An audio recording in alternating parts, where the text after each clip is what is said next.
What's up, guys? We're back with another YouTube video, and today we have put in up here at Lake Point, Alabama in Eufaula. And we're gonna see if we can get a little frog topwater action here this morning, and then we'll kind of see where it goes from there. Y'all stay tuned. We're back up here in my, I'll call it my natural habitat. We're back up here, kind of know where I know I'm at. Done a little bit more fishing than where I was yesterday. So we're gonna start out with the frog and see if we can't get a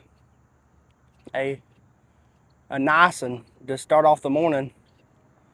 Now the key with this frog is that there's really no wrong way to fish a frog, truly.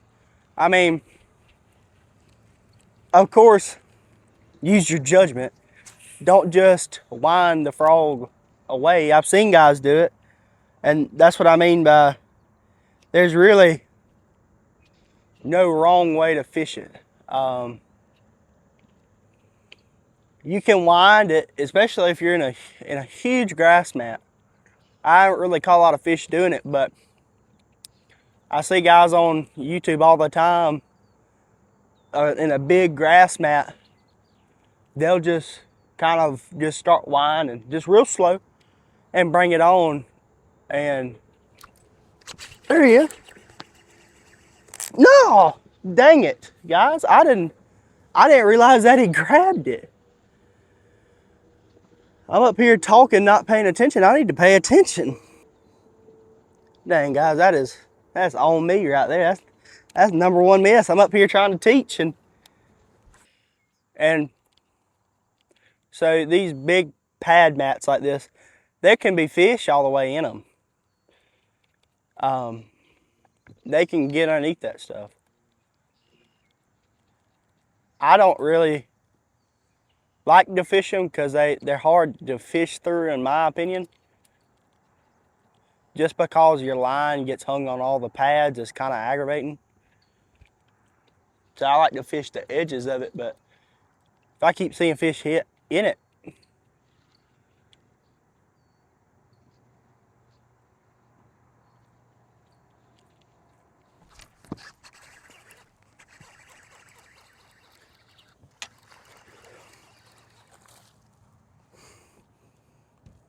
like that. You kind of see him out there in them pads, you go get him.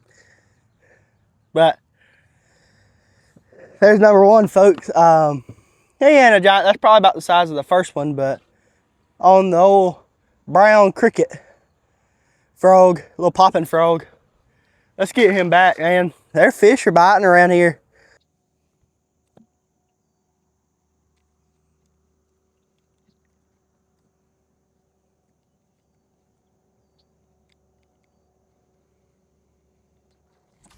Oh my goodness.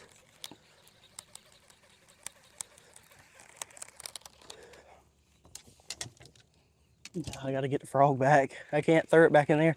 Dude, he absolutely crushed it, dude. What in the world?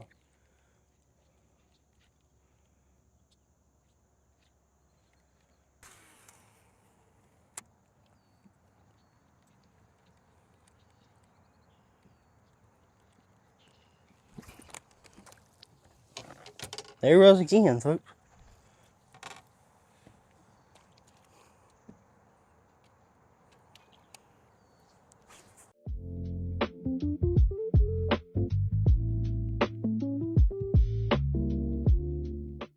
All right, guys, so as we're idling into Bustahatchee Creek, I want to tell y'all about today's sponsor of the video, Uncle Freddy's Jigs. He's a huge contributor to all the baits that go in this boat. Good company, makes great baits. I'm flipping his bug right now, and he makes good baits. But as I'm idling in here to Bustahatchee, I want to remind everybody, PSA, if you come into Bustahatchee Creek, do not come in on a plane, please. And that's for your safety. Like whenever I was running right there, I was idling out and I hit a stump. Make sure that you idle in here or you will punch a hole in your motor. All right, guys, so I'm gonna show y'all how to rig a flipping rig. So since my hook's all messed up on this one, we're gonna swap it out. So first order of business is a good quality bobber stop. I usually only put one, but if you're having problems with them sliding up your line and stuff, or you're fishing something really thick and you need to make sure that your weight doesn't move, you can put 2 or 3. It really doesn't matter. You just have to, have it. The next thing is a tungsten sinker.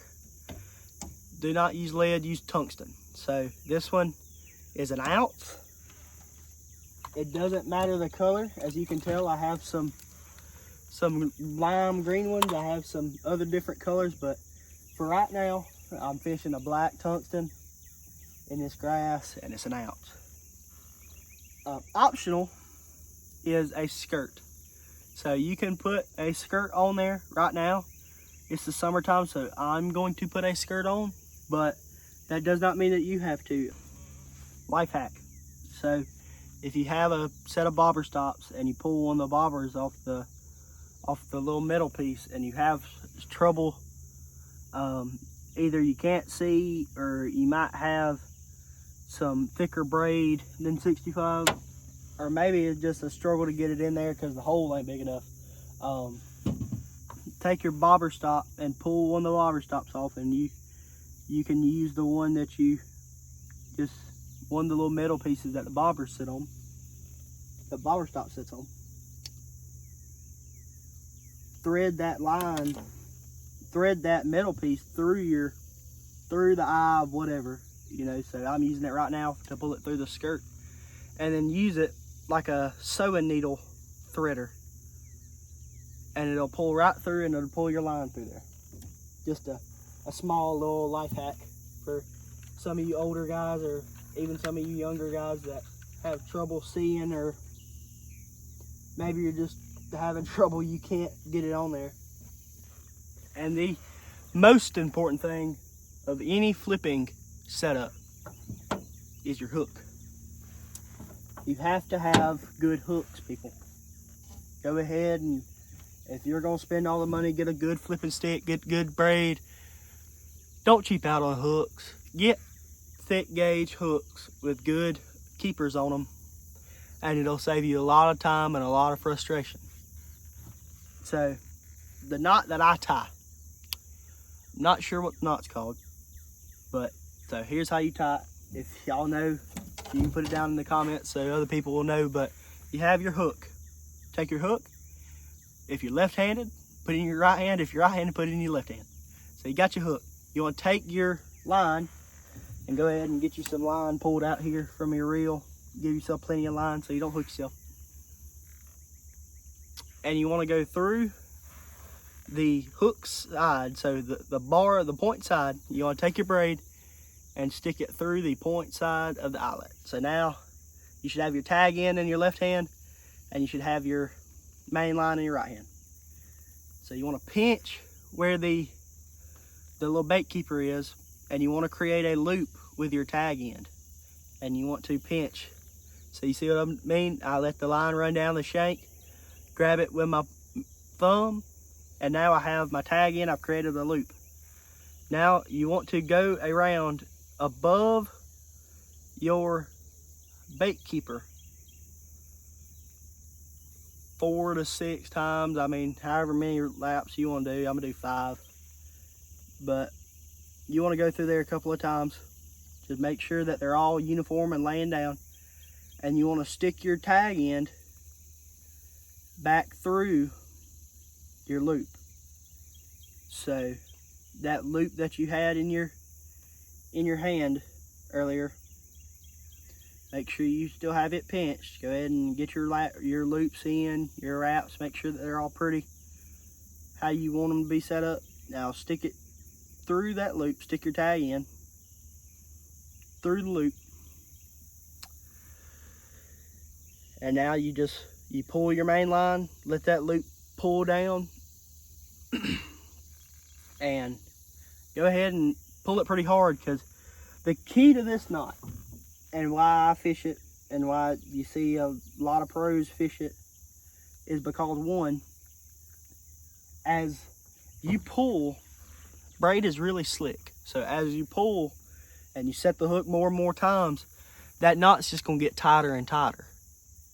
And the second thing is that this is how you know that you tied it right, is if you can pick up your tungsten, pick up your main line, and your hook sits like that.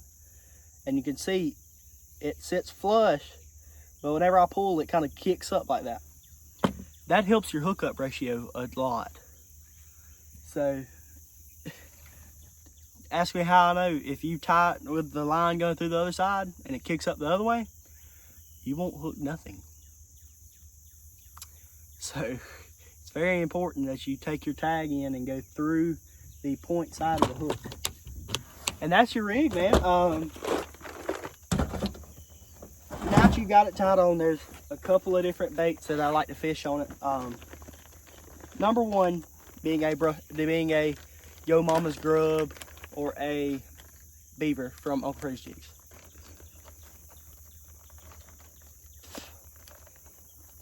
The next thing being brush hogs.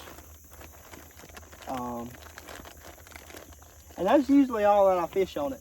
Sometimes during the springtime, I won't flip a skirt. I'll flip just a straight lizard, like a zoom lizard or something. Because of just how them fish are acting, they don't like those lizards for some reason on their beds, and I'm flipping it on beds. So I'll sometimes flip lizards during the spring. Once you get it straight like that, you're ready to fish, my friend. You're ready to fish.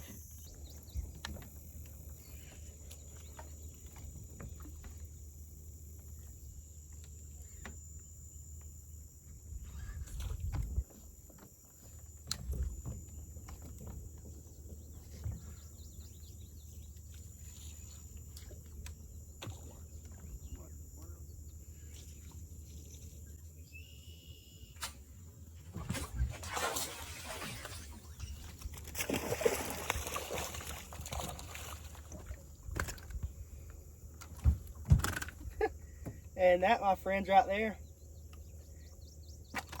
is a blackfish. They're fun to catch. That's the smaller side of them, but they got some teeth on them. So y'all don't make fun of me whenever I get my fish grippers out, but quit now.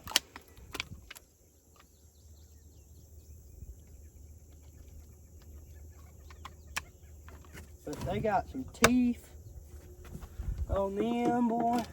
And this is a smaller one. Usually they're much bigger than this. Sorry, buddy. But there he is. I'll let him go. Them things, they are the bulldog of the river.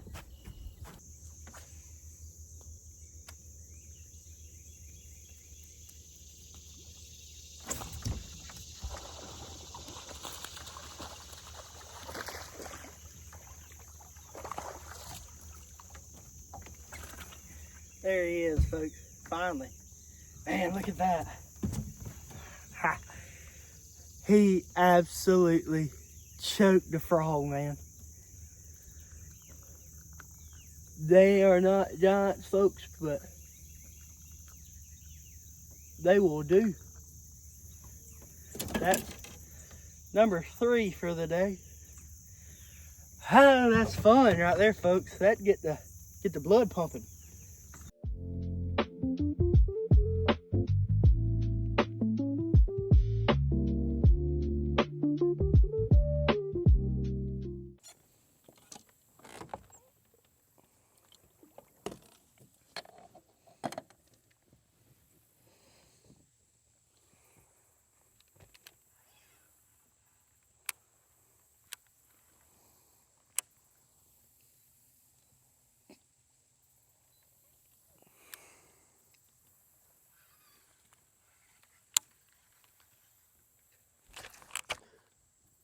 I don't know what it was, but I turned him over.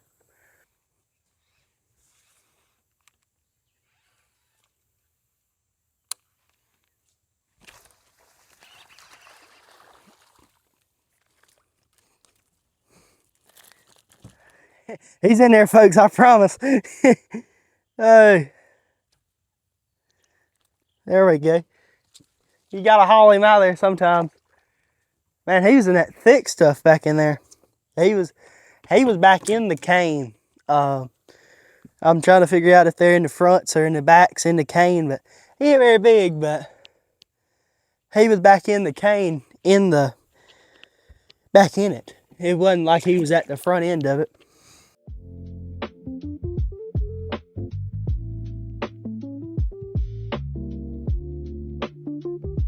Guys, we got the boat on the trailer. We ended up catching 4 today.